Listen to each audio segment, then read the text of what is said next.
Tahapan pengelolaan sediaan farmasi, alat kesehatan, dan bahan medis habis pakai. Berdasarkan Permenkes nomor 72 tahun 2016. Tahapan yang pertama yaitu pemilihan. Pada tahap ini, dilakukan penentuan jenis dan spesifikasi sediaan farmasi, alat kesehatan, dan bahan medis habis pakai yang sesuai kebutuhan. Tujuan dari tahap pemilihan adalah untuk memastikan barang yang dipilih sesuai standar mutu dan kebutuhan pelayanan yang efektif serta efisien. Tahap selanjutnya ialah perencanaan. Perencanaan harus dilakukan secara sistematis agar tidak terjadi kekurangan atau kelebihan stok yang merugikan. Perencanaan harus berdasarkan 1. Data pemakaian periode sebelumnya. 2. Waktu tunggu atau lead time pengadaan untuk menghindari kekosongan stok. 3. Pola penyakit di rumah sakit. 4. Ketersediaan anggaran dan prioritas program kesehatan. 5. Rencana program kesehatan nasional atau regional yang memengaruhi kebutuhan barang. Tahap berikutnya adalah pengadaan. Pengadaan dilaksanakan secara transparan, efisien, efektif, dan akuntabel. Prosesnya mencakup 1. Penetapan penyedia barang yang memenuhi syarat melalui mekanisme e-purchasing, katalog atau tender. 2. Penyesuaian pemesanan dengan hasil perencanaan kebutuhan dan anggaran yang tersedia. 3. Penandatanganan kontrak kerjasama yang mengatur hak, kewajiban, mutu, dan ketepatan waktu pengiriman. Oleh sebab itu, dengan pengadaan yang tepat, barang dapat diterima sesuai waktu yang dibutuhkan tanpa mengganggu operasional pelayanan. Tahap selanjutnya ialah penerimaan. Tahap penerimaan bertujuan untuk memastikan barang yang datang sesuai pesanan. Proses ini meliputi 1. Pemeriksaan jumlah dan jenis barang sesuai dokumen pengiriman. 2. Pemeriksaan fisik untuk memastikan tidak ada kerusakan pada kemasan. 3. Verifikasi tanggal kedaluarsa, nomor batch, dan kesesuaian spesifikasi. 4. Pencatatan penerimaan di kartu stok dan sistem informasi farmasi. Setelah diterima, barang masuk ke tahap penyimpanan. Penyimpanan yang baik dan sesuai standar memastikan mutu, keamanan, dan efektivitas barang tetap terjaga. Prinsip penyimpanan yang diterapkan adalah 1. FIFO, First Expired First Out, untuk penggunaan barang dengan memperhatikan tanggal kedaluarsa. 2. Penataan barang berdasarkan kategori, jenis, dan persyaratan penyimpanan khusus seperti suhu dan kelembapan. 3. Penyimpanan khusus untuk barang yang memerlukan kondisi suhu tertentu. 4. Narkotika dan psikotropika harus disimpan terpisah dalam lemari besi yang kuat dan terkunci sesuai regulasi keamanan. 5. Sediaan yang mudah terbakar disimpan dalam ruang B3, yang dilengkapi dengan logo peringatan mudah terbakar, ventilasi yang baik, serta sistem pemadam kebakaran. Penyimpanan yang baik dan sesuai standar memastikan mutu, keamanan, dan efektivitas barang tetap terjaga. Tahap selanjutnya yaitu pendistribusian. Tahap distribusi bertujuan untuk memastikan barang sampai ke unit pelayanan dengan tepat waktu dan sesuai kebutuhan. Selanjutnya tahap pemusnahan dan penarikan. Tahapan ini sangat penting untuk menjaga keamanan pasien, serta mencegah penyalahgunaan barang yang sudah tidak layak pakai. Pemusnahan dan penarikan dilakukan dengan ketentuan berikut. Penarikan dilakukan jika ditemukan produk yang kedaluarsa, rusak, atau ditarik oleh otoritas kesehatan. Pemusnahan dilakukan terhadap barang yang tidak lagi bisa digunakan sesuai prosedur yang berlaku. Proses pemusnahan harus memiliki izin dan dilakukan sesuai regulasi lingkungan hidup agar tidak mencemari lingkungan. Untuk narkotika dan psikotropika, pemusnahan harus dilakukan dengan prosedur khusus dan disaksikan oleh pihak berwenang. Tahap selanjutnya adalah pengendalian. Bertujuan untuk memastikan bahwa seluruh sediaan farmasi, alat kesehatan, dan bahan medis habis pakai dikelola secara efisien dan sesuai standar. Beberapa aspek dalam pengendalian meliputi 1. Monitoring dan evaluasi terhadap pemakaian dan ketersediaan barang. 2. Pelaporan dan pencatatan secara berkala untuk memastikan akurasi stok. 3. Audit internal dan eksternal guna memastikan kepatuhan terhadap regulasi yang berlaku. 4. Pengendalian mutu, guna memastikan barang yang digunakan tetap dalam kondisi baik dan aman bagi pasien. 5. Melakukan stock op-name, yaitu kegiatan pemeriksaan fisik persediaan barang secara berkala, guna memastikan kesesuaian antara catatan administrasi dan kondisi nyata di lapangan. Tahap terakhir adalah administrasi. Administrasi meliputi kegiatan pencatatan, pendokumentasian, dan pelaporan. 1. Pelaporan penggunaan sediaan farmasi, alat kesehatan, dan bahan medis habis pakai. 2. Penyusunan laporan bulanan dan tahunan untuk keperluan manajemen dan audit. 3. Pelaporan khusus melalui sistem nasional seperti SIPNAP untuk narkotika dan psikotropika, Simona untuk pelayanan kefarmasian.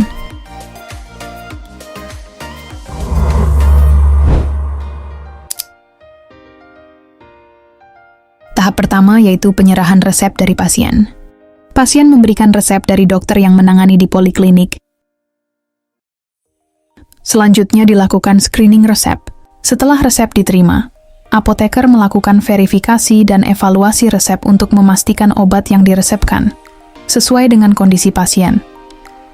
Tidak ada interaksi obat berbahaya, dosisnya tepat dan aman. Jika ada masalah, apoteker akan berkonsultasi dengan dokter sebelum obat diberikan kepada pasien. Tahap selanjutnya adalah penginputan. Petugas akan menginput resep ke sistem rumah sakit. Setelah resep diverifikasi, proses selanjutnya adalah menyiapkan obat sesuai dengan resep dokter. Ketika seorang apoteker atau tenaga farmasi menerima resep yang mengandung obat high alert, mereka segera menandainya dengan stiker high alert. Tindakan ini bertujuan untuk meningkatkan kewaspadaan tenaga medis dan mencegah kesalahan penggunaan obat yang berisiko tinggi. Dengan sistem penandaan ini, pasien dapat menerima obat dengan aman dan sesuai prosedur. Petugas farmasi dengan teliti menyiapkan obat sesuai dengan resep yang diberikan. Setiap detail, mulai dari nama obat, dosis, hingga aturan pakai, diperiksa dengan cermat untuk memastikan keakuratan dan keamanan bagi pasien. Jika obat perlu diracik, apoteker akan melakukan peracikan dengan teliti untuk memastikan takaran yang tepat. Setiap obat yang diberikan akan diberi label yang berisi nama pasien, dosis, aturan pakai, serta tanggal kedaluarsa untuk memastikan keamanan dalam penggunaan. Sebelum obat diberikan kepada pasien, apoteker melakukan double check untuk memastikan bahwa obat yang disiapkan sesuai dengan resep. Dosis dan jumlah obat sudah benar. Tidak ada interaksi obat yang berbahaya. Label obat sudah lengkap dan jelas. Sebelum obat diserahkan, apoteker akan memberikan pemberian informasi obat, PIO. Tujuannya adalah memastikan pasien mengerti cara menggunakan obat dengan benar. Apoteker akan menjelaskan nama obat dan fungsinya, dosis dan aturan pakai, efek samping yang mungkin terjadi, cara penyimpanan obat yang benar. Setelah pasien memahami penjelasan mengenai obat yang diberikan, pasien diminta untuk menandatangani resep sebagai bukti bahwa obat telah diterima. Setelah proses ini selesai, pasien dapat membawa obatnya dan pulang untuk menjalani pengobatan sesuai anjuran.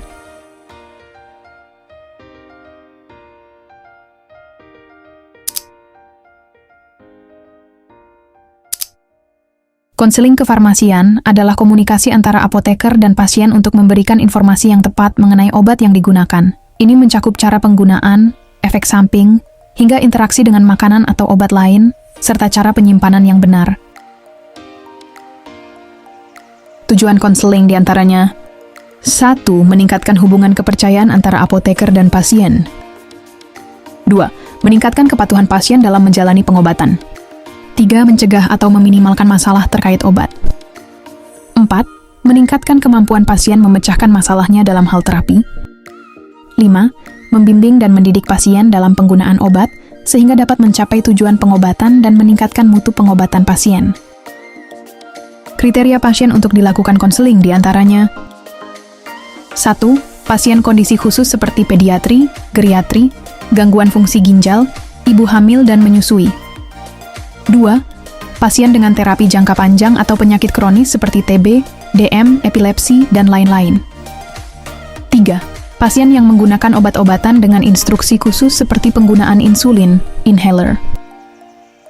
4. Pasien yang menggunakan obat dengan indeks terapi sempit, digoxin, phenytoin. 5. Pasien yang menggunakan banyak obat, polifarmasi. Dan 6. Pasien yang mempunyai riwayat kepatuhan rendah. Bagaimana proses konseling kefarmasian di rumah sakit? 1. Apoteker memperkenalkan diri untuk membangun komunikasi awal yang baik dengan pasien.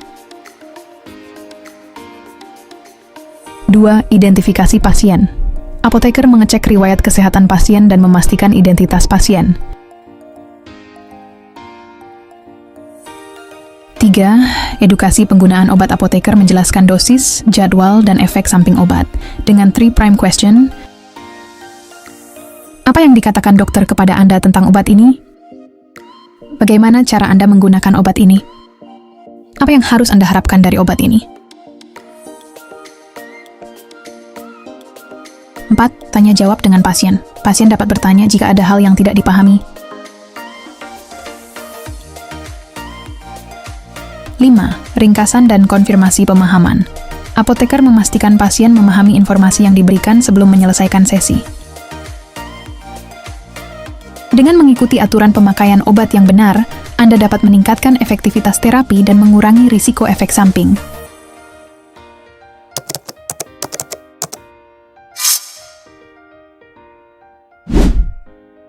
VCT adalah kegiatan kunjungan pasien yang dilakukan oleh tim medis, termasuk dokter, perawat, dan apoteker, untuk mengevaluasi kondisi pasien dan menyesuaikan terapi pengobatan sesuai kebutuhan. Tujuan dari visit apoteker adalah memastikan penggunaan obat yang aman, efektif, dan rasional, serta mengidentifikasi dan menangani potensi masalah terkait obat.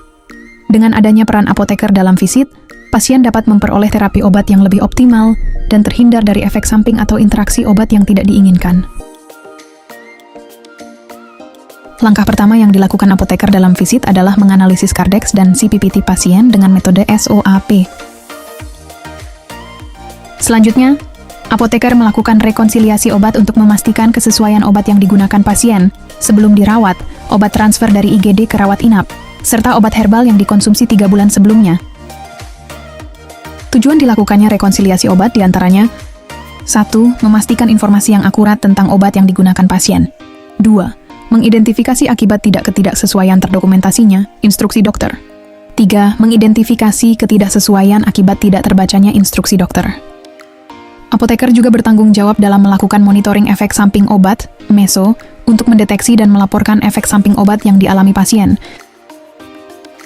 MESO atau monitoring efek samping obat adalah upaya untuk mendeteksi, mencatat, dan melaporkan efek samping obat yang dialami pasien. Ini sangat penting untuk meningkatkan keamanan penggunaan obat dan mencegah kejadian yang tidak diinginkan. Di RSUD Kebayoran Lama telah menggunakan iMeso BPOM, yaitu sistem pelaporan digital yang dikembangkan oleh Badan POM.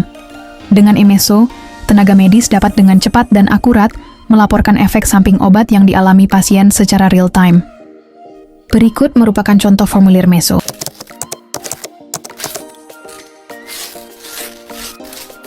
Dalam dunia farmasi, sediaan steril seperti injeksi dan infus harus diproses dengan sangat hati-hati untuk memastikan keamanan pasien.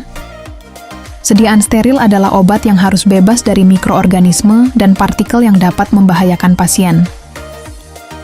Sebelum melakukan dispensing, tenaga farmasi harus mempersiapkan diri dengan menggunakan APD lengkap seperti sarung tangan steril, masker, dan baju khusus.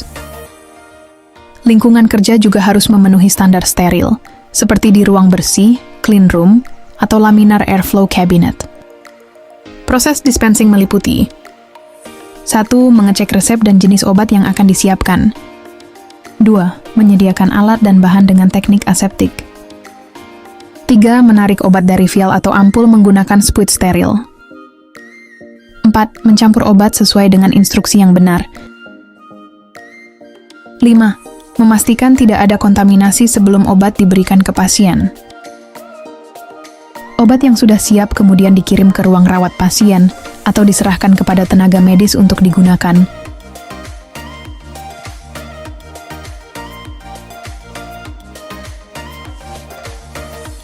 Itulah alur kefarmasian di RSUD Kebayoran Lama yang telah dijalankan sesuai dengan Peraturan Menteri Kesehatan Nomor 72 Tahun 2016 tentang Standar Pelayanan Kefarmasian di Rumah Sakit.